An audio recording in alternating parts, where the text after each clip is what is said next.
Hey, it's Kyle here. I've just received a whole bunch of paintings back from my gallery, so before I put them into storage, I'm just gonna take a few seconds to look at them and blabber on about them.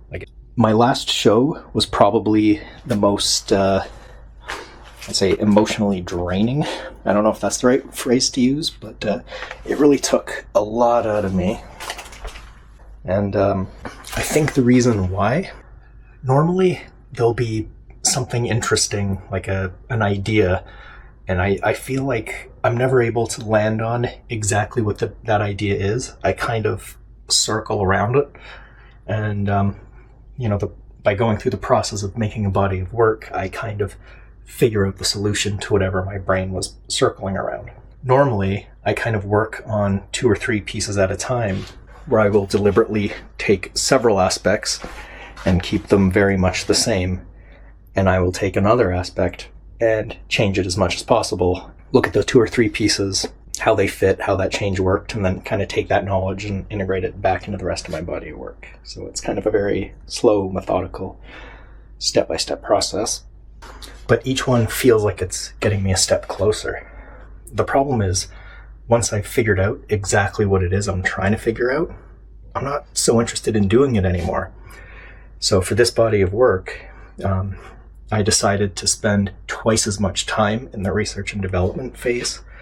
And instead of spending 2 months to just sort of meander and play around with techniques, I'll spend 4 months and have a whole bunch of new little tricks in my back pocket to pull out. What ended up happening was I was halfway through this body of work, and all this kind of AI imaging stuff started hitting the market.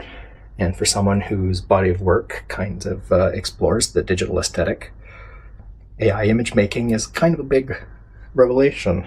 And I was really excited with it. I was spending all my non-painting time in front of my computer playing around with the different AI generators, trying to figure them out. I was getting some very interesting results, and I kind of wanted to explore this a little bit.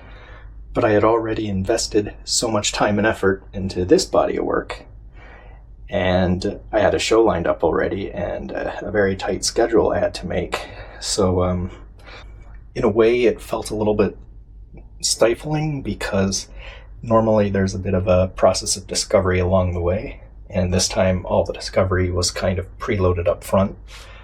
And I just didn't find that method of art making nearly as satisfying. So I'm rectifying that by going back to my old method. This isn't to keep in the video. I just don't want to have to sync audio in more than one clip. So yeah, I'm finding the AI generation quite interesting. It's still kind of half like my old technique. I don't know, there's a very strange dreamlike quality that the AI is introducing, and it's fun. I'm going to explore more of this. The body of work I'm working on now is, right, so I'll take an image, one of my sketches, and I'll output it at an exceptionally low resolution. And then I will use one of those AI gigapixel sort of programs to increase the resolution and bring all that detail back. Of course, the AI doesn't have real detail, it's just making a best guess. So it's introducing, I don't want to say errors, but it's coming up with its own ideas and introducing them into the image. Then I'll take that image, output that as an exceptionally low resolution, run that through Gigapixel again to up-res it. And I do this over and over and over and over again. So all of those little distortions kind of amplify themselves. And the end result, I'm hoping, is sort of more AI artifact than it is original source image. I think one of the things that drew me to this, or kind of had me lock on, is how it gives a very painterly quality to a lot of the AI sketches. I feel a lot of my painting has really tightened up in the last few years.